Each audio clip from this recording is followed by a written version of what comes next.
My name is Dana Treichler. I'm an adult services librarian here at Princeton Public Library. First, I just want to thank you all for joining us today for the presentation, 25 Innovations That Define Modern Sports. It's my pleasure today to introduce Sam McCleery. Sam has produced tennis events at the White House, has founded the first augmented reality company in sports, and received an Emmy Award for his work associated with the yellow first and 10 line for football broadcasts. He's worked for brands such as Prince Tennis, Adidas, and Under Armour, as well as media companies PVI, Cablevision, and ESPN. The red thread throughout his 45-year career has been how innovation and technology have transformed the way we play and watch sports. Now, before I turn things over to Sam, just a couple housekeeping notes. At the bottom of your screens, you will see a Q&A and chat features. Please use the chat if you have any technical difficulties, and feel free to put any questions or comments in the Q&A. They will be saved until the end of the presentation. Lastly, the presentation is being recorded and it will be shared on the library's YouTube page in the next couple of days. So if you want to go back and take a look at it. Okay, now it's my pleasure to introduce Sam. Well, thank you, Dana. I appreciate it. And good evening, everybody. Just to let you know about my background, in addition to what Dana said, that I was or have been associated with 3 sports companies that operated or were founded in Princeton. The first one was Professionally Designed Products, which was a tennis company. George Vaughn hired me right out of college to work there. Later, I worked for Prince Tennis, which was in Lawrenceville, and then co-founded a company called Princeton Video Image, which was based on Palmer Square that Dana just mentioned in relation to the yellow first and 10 line. So Princeton does have a heritage of sports companies. So I'm going to now shift to content here and we'll get started.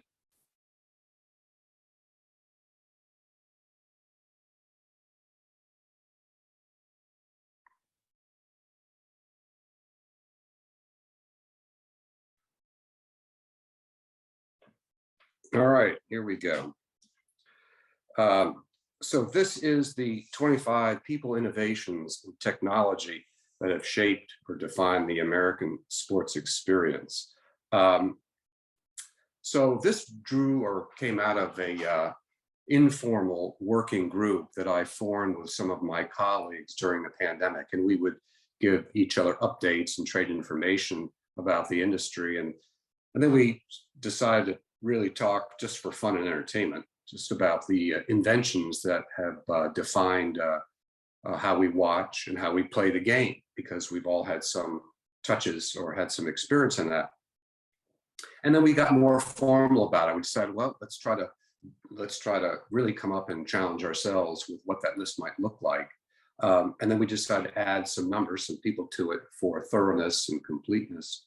And we expanded into different categories for perspective. So the panel now is about 20 to 25 subject matter experts. We've got representatives from the top brands, Nike, Adidas, Reebok, New Balance, Under Armour. We've got media represented there in industry reporters or people who write about the industry. We've got some active sports investors represented there, and we've got some networks, CBS, Fox, ESPN, and MSG, all comprise this panel. We try to be thorough. We looked across the industry: chemistry, design, engineering, physical product, media, data, and of course, we looked at innovators. And this was sort of our landscape that we started from. And the criteria was really, we were looking for something that was powerful, had a big impact, something that was ubiquitous, that it crossed all of the industry, just didn't operate in one segment. Makes the game easier, inspirational. We looked for things that were durable, long-lasting. We looked at the revenue impact of some of the innovations and some of the people. We also looked at mythology, which in our business, mythology is actually better than marketing. It's when the consumer takes over the story and tells a story about your product or your service that is authentic. And then we did a cut down. We started with roughly 200 submissions and candidates for the list. We did a cut down to 65, and then we did a hard cut down to 25, which you'll see tonight. I can tell you across people or innovators are heavily represented in the list. We think that'll change the next time we do this and be more technology companies represented here. But I can also tell you as a preview, we've got 2 aerospace engineers on the list, 2 Scotsmen, and we've got 2 technologists from 1963. Again, the focus for us was how we play and how we watch the game. I'm hoping we have time at the end that we can show, or I can show you 4 commercials that we think define the American sports experience that all have a message to them. So I will be brisk so we have time for these commercials.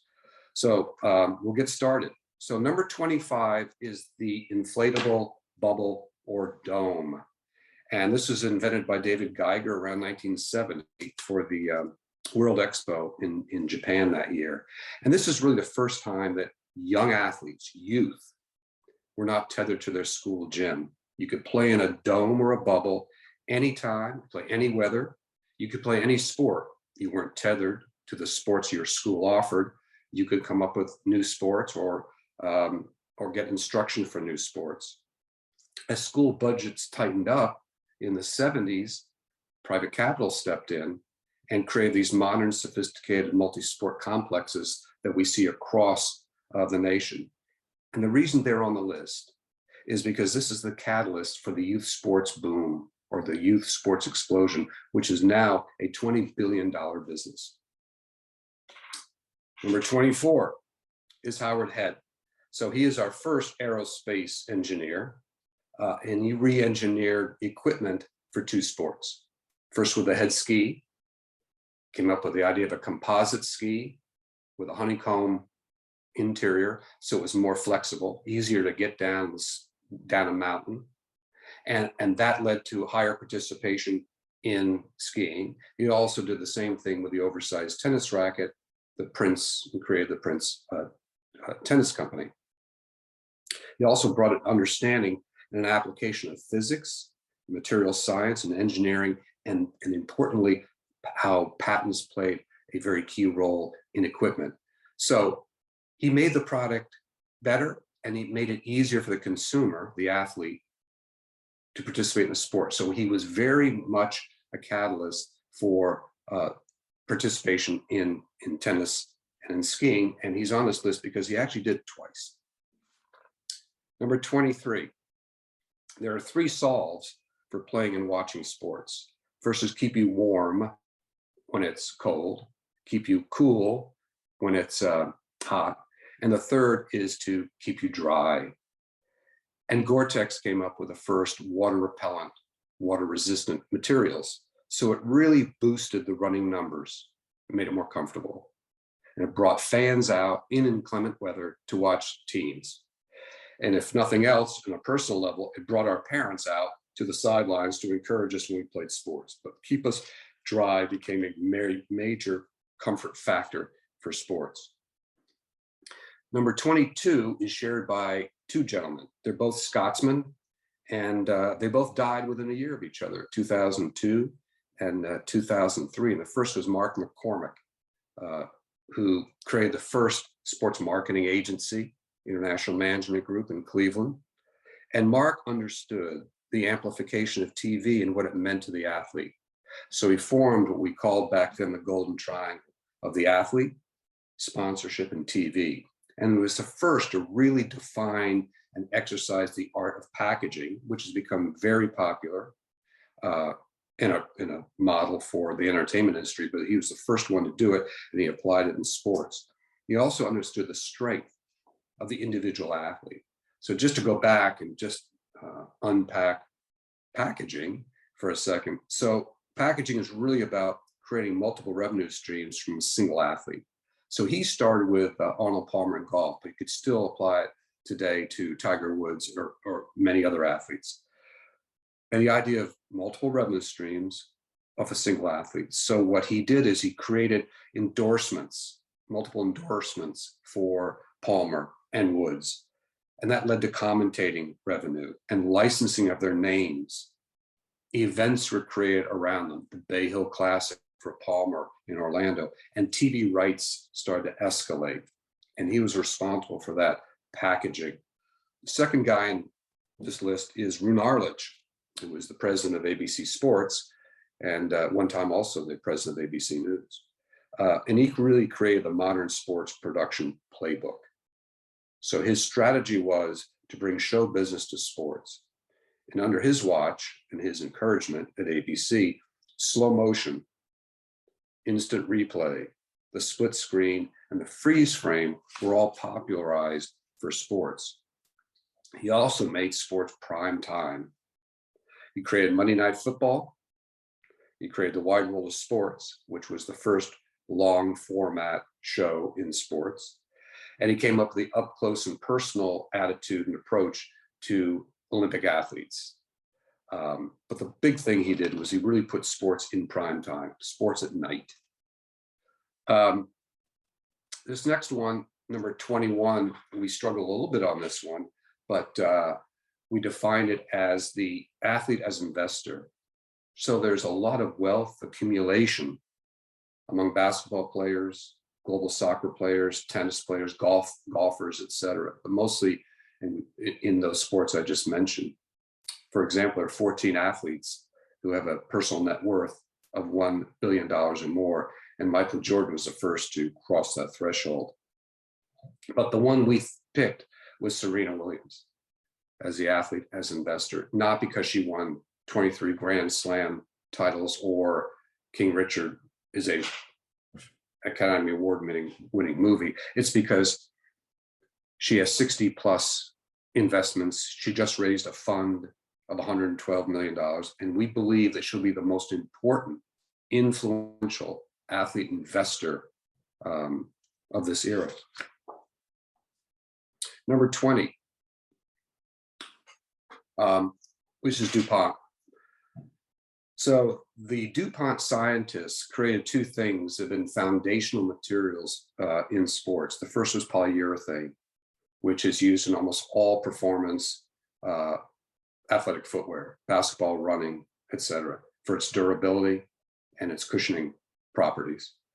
And the other stuff they came up with, which is polyester.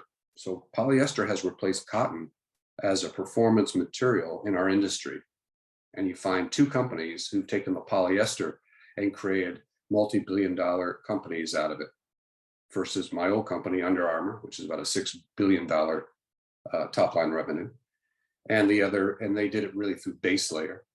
And the other is Lululemon, which is a $6 billion company, and they did it through leggings. So similar that they made stories out of the polyester as a performance material. I will point out, unfortunately for me, that the UA stock is about $17 a share and the Lululemon stock's about $300 a share. So there is a difference. So number 19 is the super conferences or the gerrymandering of college sports. The slide we picked to illustrate this is the SEC, most powerful college football conference, and they're adding University of Texas and the University of Oklahoma to the SEC. So it's the rise of the elite. And what's happening in the marketplace is your sports networks, led by ESPN, needs to secure key sports rights, and they need to do it quickly, and they need to do it on a long-term basis. Because streaming companies, we'll talk about them in a few slides, or your big tech streaming companies, they need to drive subscriber scale. And sports will deliver scale. Not every night, but there are certain tentpole events throughout the year in which they will drive big numbers. This year's Super Bowl had a viewership of $112 million. So ESPN has said, no one's going to stop us. So we're going to create these super conferences. NCAA, many relate it as a sort of a melting ice cube, don't have enforcement capability. And Congress usually acts too slow. So there are some consequences to this approach. The first is that whenever you pay the elite more, it has to come from someplace. And what we'll see over time is a reduction and possible elimination of certain sports. If you're a University of Michigan fan or Texas or Oklahoma, this probably didn't affect you. But if you went to Towson or Appalachian State and money is being driven to the top of the pyramid, something's going to have to give, and you'll see a reduction in elimination potentially of college sports. I believe this year every SEC team got $70 million from networks. Number 18 is a French alpinist. His name is Yvan Chouinard, and he is the owner of Patagonia. And he's really our conscience in our industry. And he tells us when we're being bad and when we're doing it wrong. And he's made sustainability, environmentalism, and responsible corporate practices, he's made it cool. He's kept the company private so he can speak his mind, and always shows up on the most admired lists of companies. And it's interesting because Patagonia punches way above its weight. It's still a sub $1 billion brand, but its most admired or consumer awareness numbers are up there with Nike, which is about a $45 billion brand.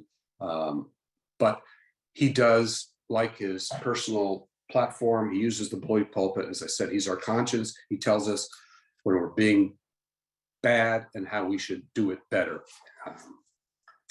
Number 17, we finally put pro sports and gambling in the same place, Las Vegas. What the hell did we do?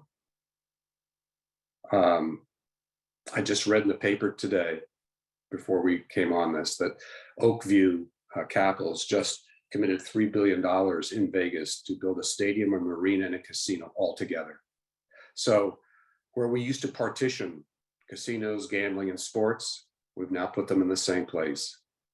What have we done? We don't know. Number 16, Runner's World called this, quote, the greatest invention in running ever, end quote. And it goes back to what true entrepreneurs in sports do. They find a personal need, they solve it, and if it's shared by others, they have a business. And this one is the sports bra. And this was created by Lisa Lindahl on the left, who is a University of Vermont athlete and a runner, and two colleagues. And they just found out the existing product for running was very uncomfortable and didn't function well. And she took two of her husband's jock straps, she cut them in half, sewed them back together, and that became the first jog bra, which we now call a sports bra. So women could run more comfortably. And why this is so important is this was the key driver to the running boom in the late 70s. Women went running, and they went running comfortably. Numbers improve and participation rates. Also, doesn't hurt to have a TV moment associated with your product. Brandi Chastain in a World Cup soccer match, and really what she's saying here is that we can do anything you can do. We're equal. Of course, equal pay has been a struggle, but she's saying we can do anything. We're as good as you are. So TV moments do matter in sports. We'll talk about them later as well. Number 15 is performance enhancing drugs or doping. We looked at the Tour de France, the Olympics, Major League Baseball, all have had doping scandals. Barry Bonds, Roger Clemens, Alex Rodriguez, Marion Jones, all have been implicated in doping. And what doping has really done to our industry, it's made us question the role of sports heroes in our world.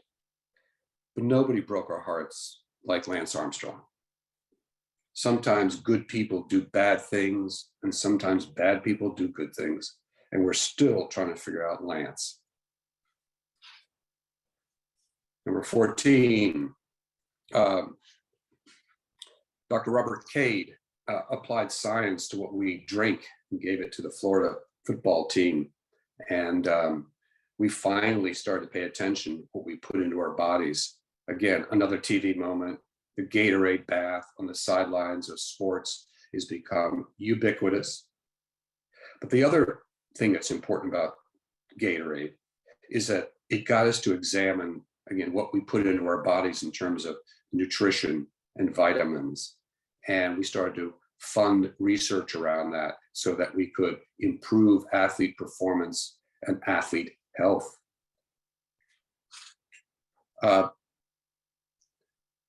This is our second aerospace engineer. Our first one was from Harvard. That was Howard Head. This one, Frank Rudy, is from Carnegie Mellon. And he encapsulated inert gas in a polyurethane membrane, and nobody wanted it.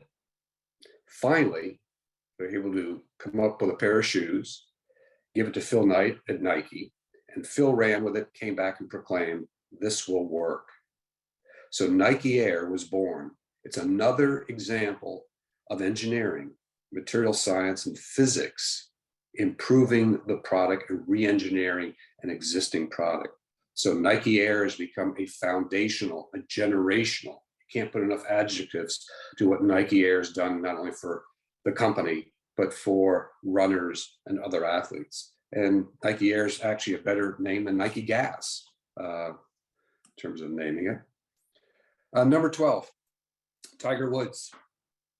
As Phil Knight has rumored to have said, we just found the next Michael Jordan, and he is on the golf course.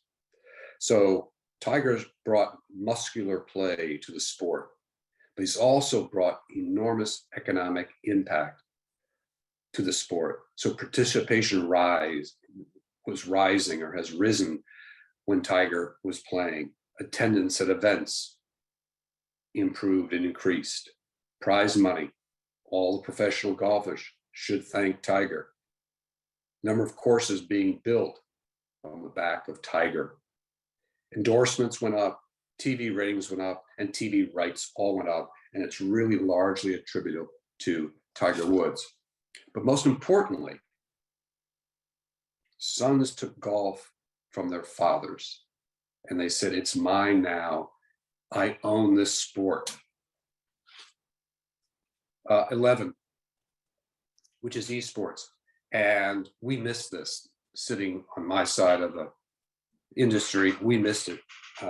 Esports didn't look like a traditional sport. We couldn't find a Tony Hawk or a Kelly Slater. And we viewed it and saw it through the sports marketing lens, and we flat out missed it. We just didn't listen to the consumer, who basically said, if you don't give me something like this kind of activity at ESPN or any other network or rights holder, if you don't give it to me the way I want it, I'm going to go out and I create my own sport. And they did. It's got all the numbers and metrics. That's a very successful enterprise. And again, we did not listen to the consumer, and the consumer went out and created their own product. And we see the same thing happening between linear TV and streaming, and we'll touch on that in a minute as well. All right, now we're down to the 10. Number 10 doesn't need a picture, doesn't need a name. An image will do, and it's Michael Jordan. So there's an awful lot to talk about Michael Jordan. I'm going to try to sum it up in 3 numbers. Again, first athlete to have a personal net worth of $1 billion, and it's closer to $2 billion now. A pair of Nike airships just sold for $1.5 million.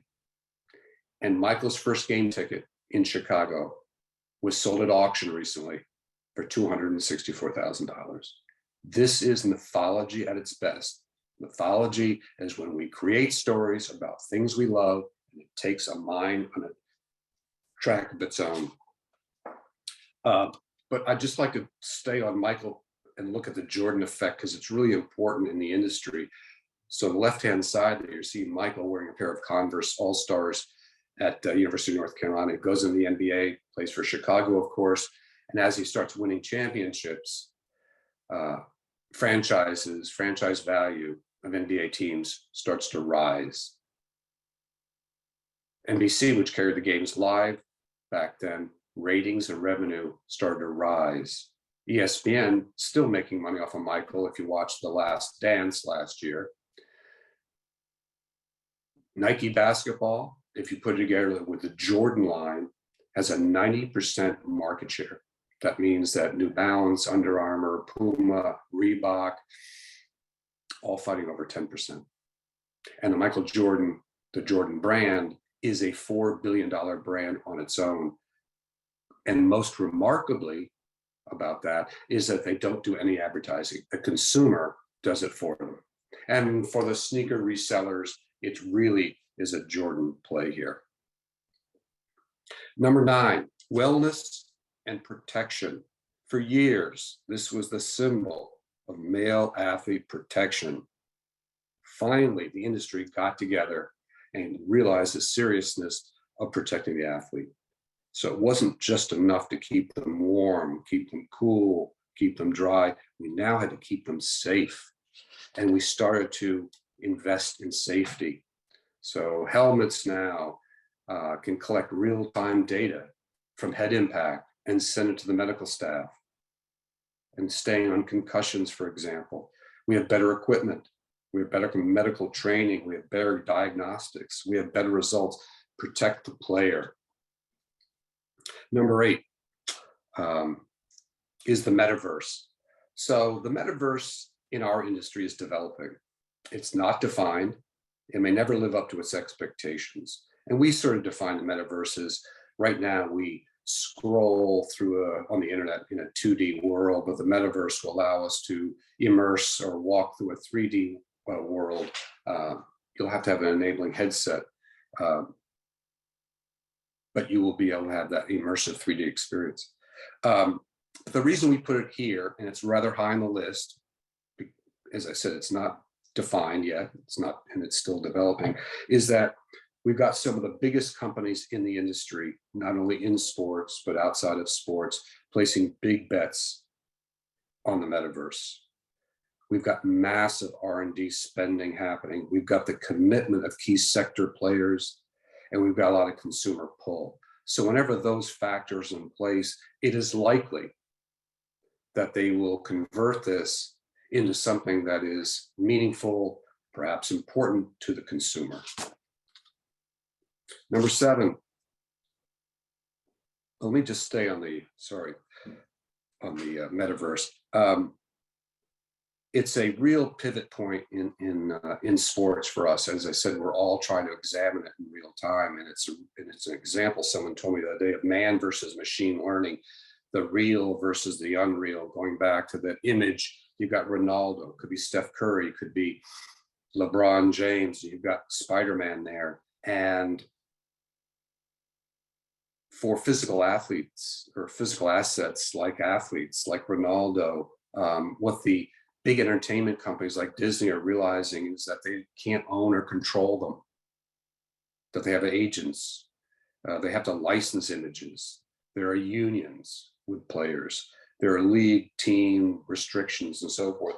But when it comes to creating avatars or using action figures that, like Spider-Man, that Disney already owns, is that a better long-term investment? Can they create, will Spider-Man be able to dunk? Will be able to create an athletic game around him and save some of those high costs associated with the real athlete? We don't know. Number 7, is the disruptors.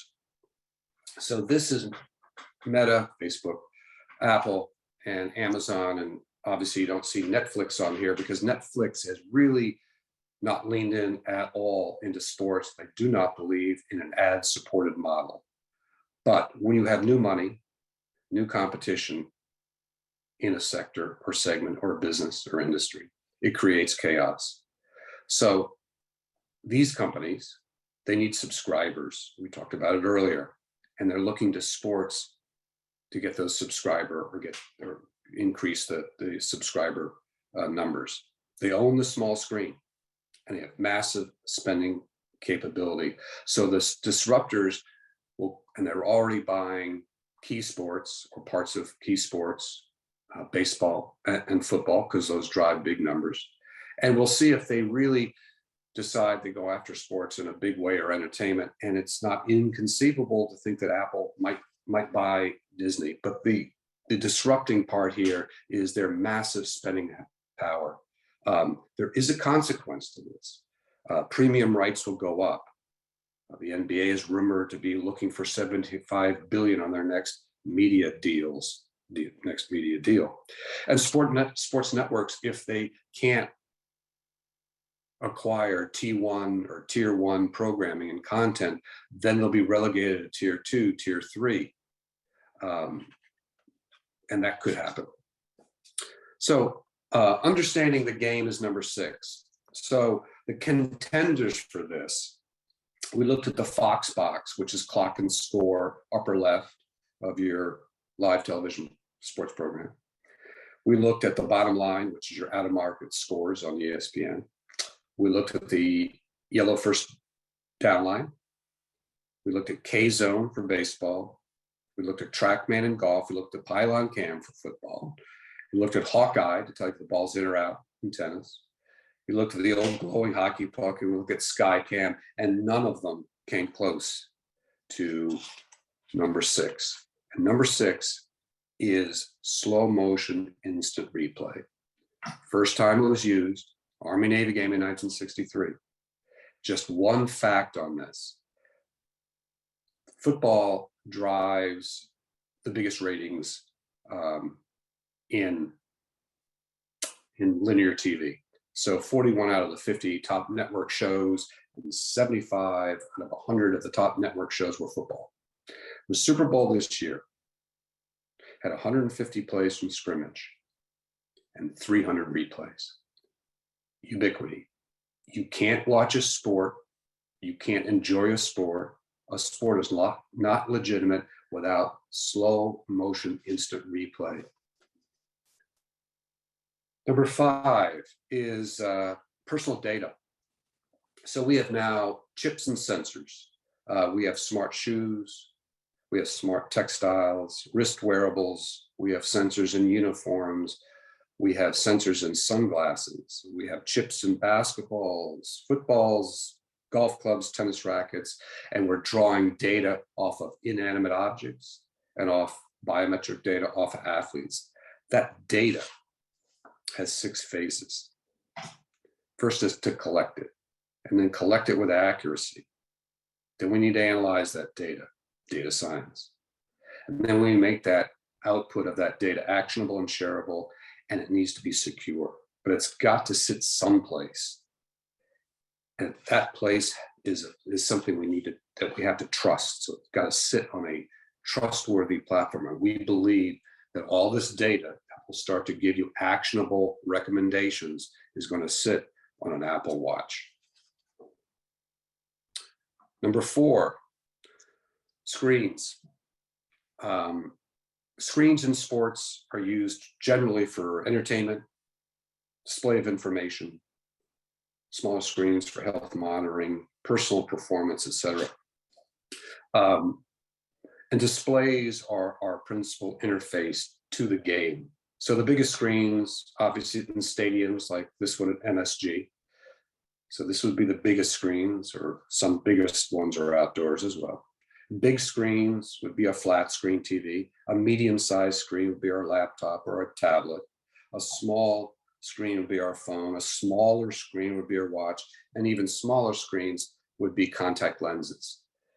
There are companies out there, Mojo Vision, this is one of their examples, in which you will get a heads-up display experience by wearing their contacts. So displays and screens are the principal interface with how we communicate or enjoy content in sports.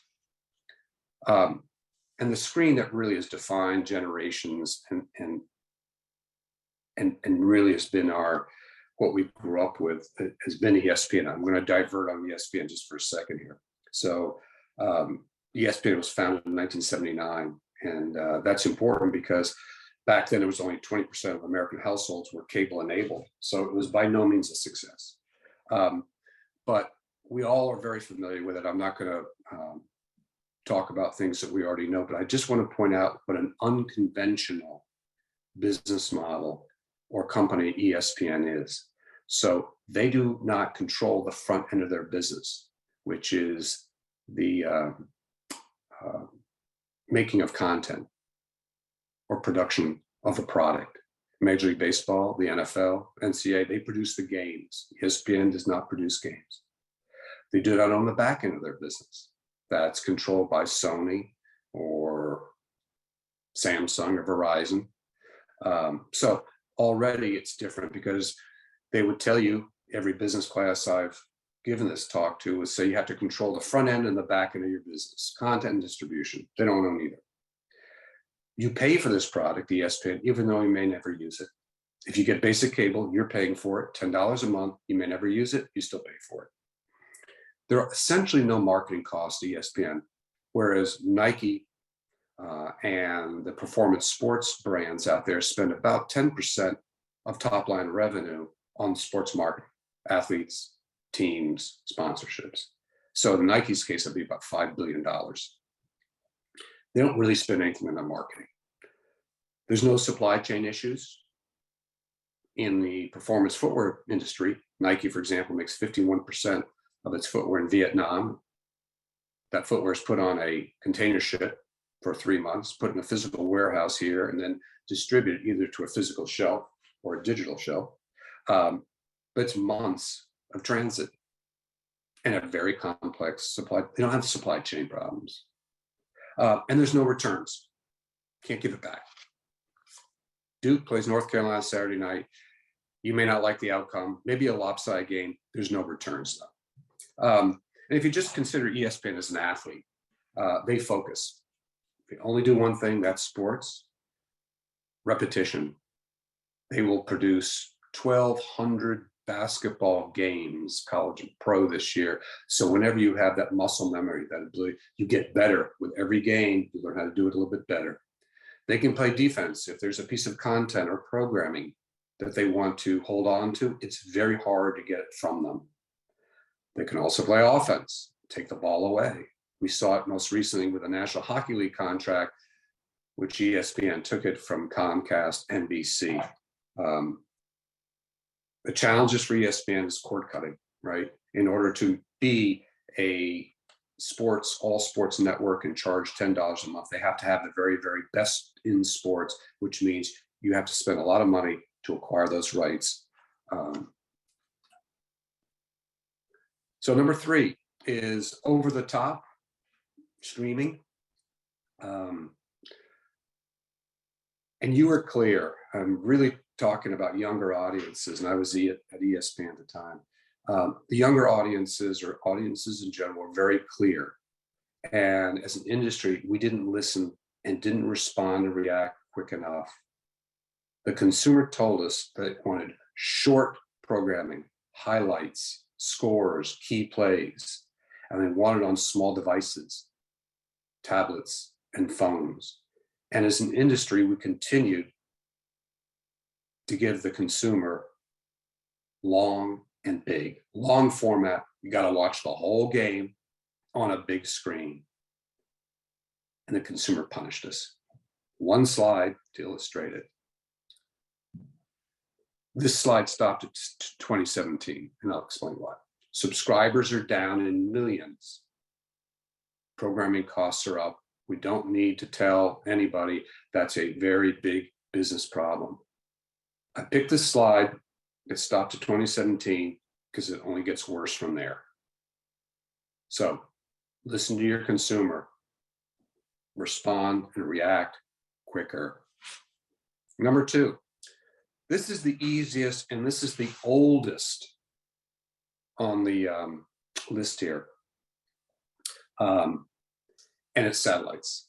The one on the left is called SYNCOM-3. That was put up as a geostationary satellite, which means it's in a higher orbit. And was launched for the Tokyo Olympics in 1964. ESPN launched used the right satellite, which is the RCA satellite in 1979 that made ESPN a national network.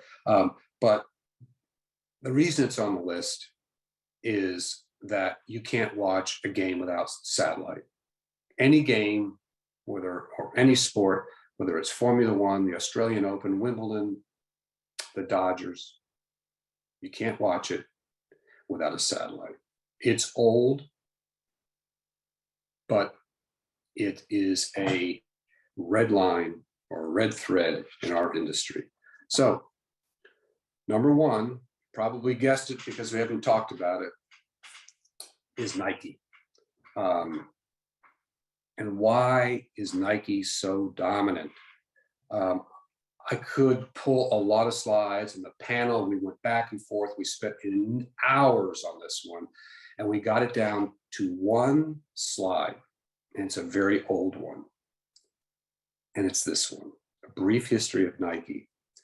And the lesson here is that for any business, to get it right from the very start. So Nike was launched in 1971.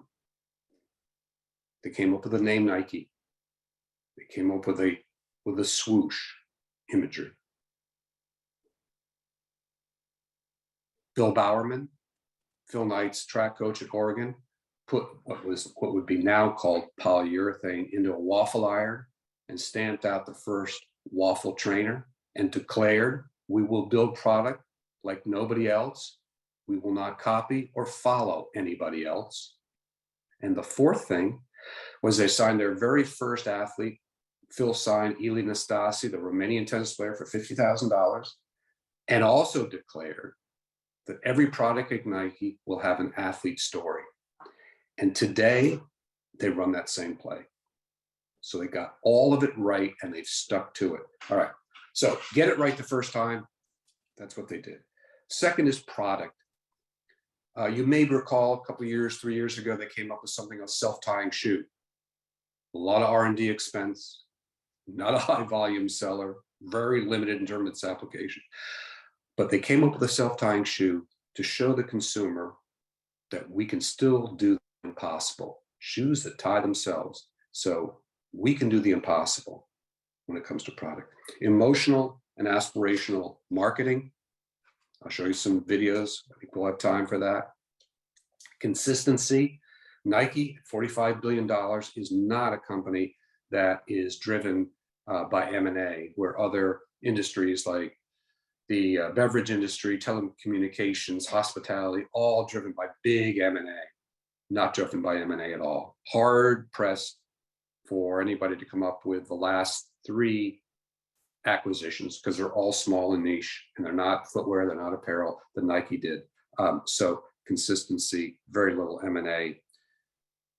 The fifth reason is ability to recover. So they have had their controversies and crises. They had some labor practices in Asia. They've been criticized by female athletes like Allyson Felix for treatment of female athletes or respect of female athletes. And they've had PED issues. They had it with Lance Armstrong and doping issues. They had it with Alberto Salazar, who ran the Oregon Project just recently. But their ability to recover. But if there's one word, the sixth thing is they only pivot when it's necessary. I meet so many colleagues and read about companies that are very proud of pivots, and really pivots chew up cash, they burn cash, they can confuse investors, it cause delays, it can confuse the consumer. Pivots aren't necessarily that good. Nike only pivots when absolutely necessary. So they are pivoting from a brick and mortar distribution model to a full-on direct-to-consumer model. It's very similar to what Reed Hastings did at Netflix, from physical discs to streaming.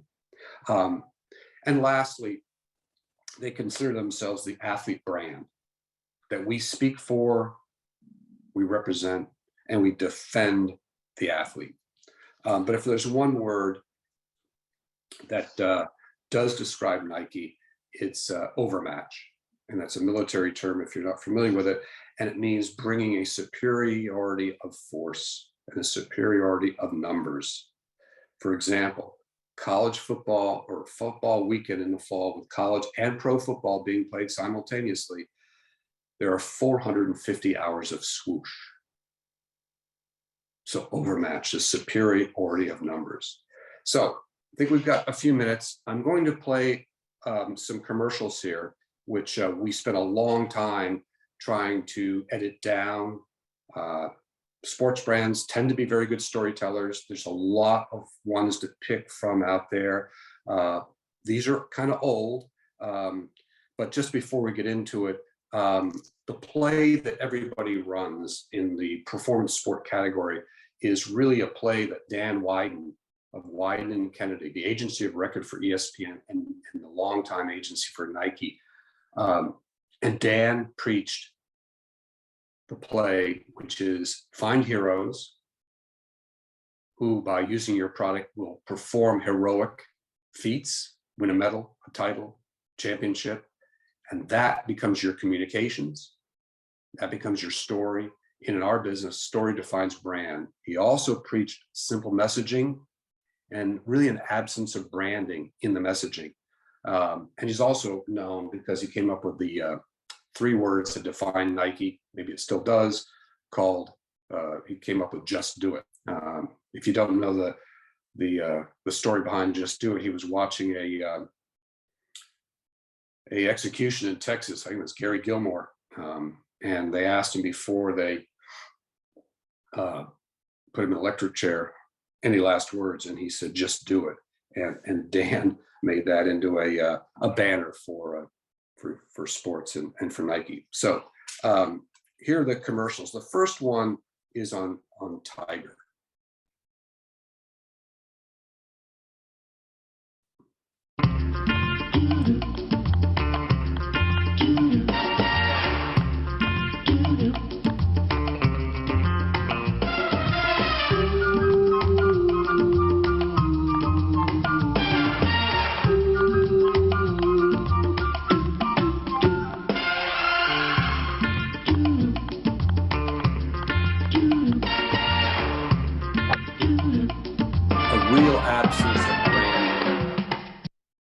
And the message here is, don't ruin a beautiful thing.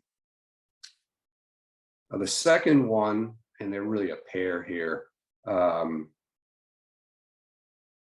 is Michael Jordan in the NBA.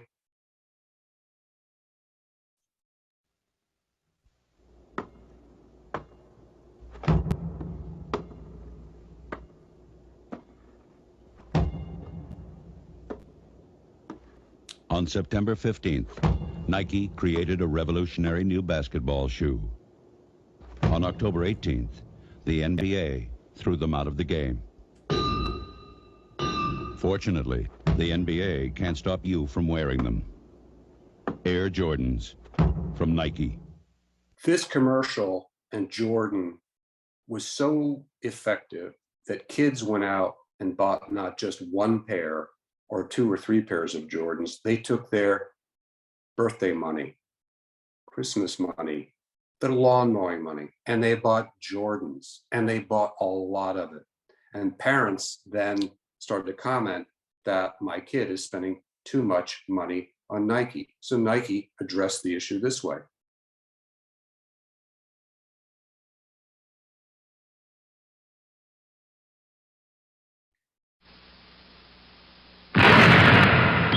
I am not a role model. I'm not paid to be a role model. I am paid to wreak havoc on the basketball court. Parents should be role models. Just because I dunk a basketball doesn't mean I should raise your kids. The next commercial is one that we did at Under Armour. And we took Michael Phelps and we did some consumer research focus groups on Michael Phelps, who was going into those last Olympics. And we found that people thought it came very easy to him, that he wasn't really human. He didn't look human. He had a long, elongated figure, and that it all came easy, and he was sort of an automaton. So this is the commercial that we came up with.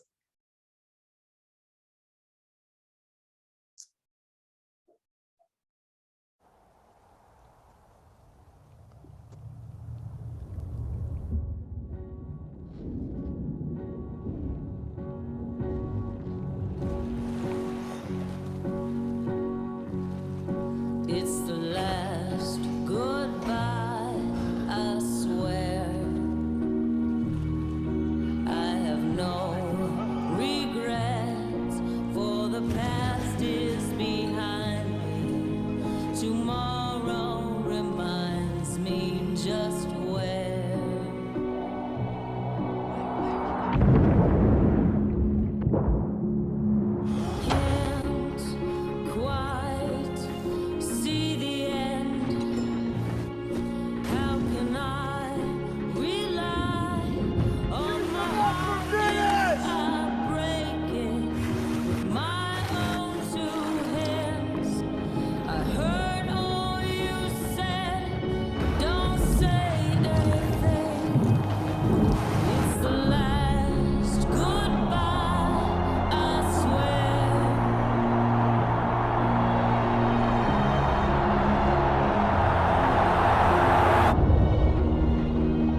So that concludes the talk. I thank you for your time.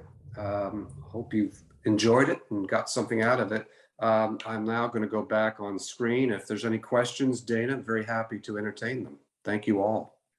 Wonderful. Sam, thank you. First, thank you so much. I'm a huge sports fan, so I know for me, there was a lot of kind of moments as you were going down the list there. Some surprises, some I didn't know about, but it was a really great list. I was wondering if you'd be willing to share a couple that might have just barely missed the cut. I'm a big fan of the what ifs. Sure. So Billie Jean King, we argued a lot about that. She did do so much for women's tennis. Title IX didn't make it in there. Muhammad Ali could have made it in there, but we didn't include him, although there was a lot of support for that. David Stern, commissioner of the NBA, for what he did for the NBA, was not on there. As I said, we did focus on how we play the game and how we watch the game. That was our emphasis, and so that did give us a lens. Wonderful. When we first talked about doing this program, you and I have had many conversations about about sports. We often get lost in the tangents too when we're having conversations. We talked about everybody has a different opinion, and people are going to agree with the list and not agree with it. You spoke about how you and your colleagues often too, ran into the same problem. What do you think it is about sports that makes us so passionate in our opinions as to how something should be or not be, the better team, the outcome, things like that? The beauty of sports is we're all subject matter experts, and we all have strong opinions. My kid's better than your kid. Duke will beat UNC, but we're all subject matter experts. And so that levels the room or the discussion. As I say, when I give this talk to MBA programs, I said, good news, there's no homework here. I mean, you will have, or if we composed a group of 20 or a panel of 25 other than ours, it would be completely different. And that's part of the beauty of sports. It's all about debate and challenging the other side. Great. There is a question in the chat. Are there things that you thought might make the list when you first started this endeavor, but didn't end up making it? I thought we would have more women on it. And we have two. And that's not enough. And I thought we would have more women. I didn't think we would end up with two technologies that are still ranked high, at least on our panel, from 1963. I thought anything from 1963 is going to be old, dusty, tired, and not relevant. Didn't turn out to be that way. We also were sort of surprised that of the 25, 10 were people or innovators, and some of them were older innovators. We think when we do this next time that tech and or technology will really start to overwhelm the top here. And we're also, really debated, and we're curious and did a lot of homework about, the metaverse and avatars and blockchain and how that's going to affect sports. One thing we do know about sports, it's one of the industries in which a lot of stuff relative to performance, it starts there. Sports is very open to using technology. And so it's an incubation or an incubator for a lot of things that are applied outside of sports. So that's sort of it, I guess. That's great. Well, Sam, thank you so much for this presentation and for joining us this evening. All of our attendees, thank you so much for taking the time tonight. I hope you all enjoyed it. I know I definitely did. It is being recorded, so in the next day or two, look for it on our YouTube channel. Feel free to share it, rewatch it. It's definitely, as we were just talking about, going to inspire some debate, at least in my household. So Everybody have a great night. Sam, thank you. Thank you again. Thank you, Dana. And thank you. Thank you. Bye, everybody. Have a great night.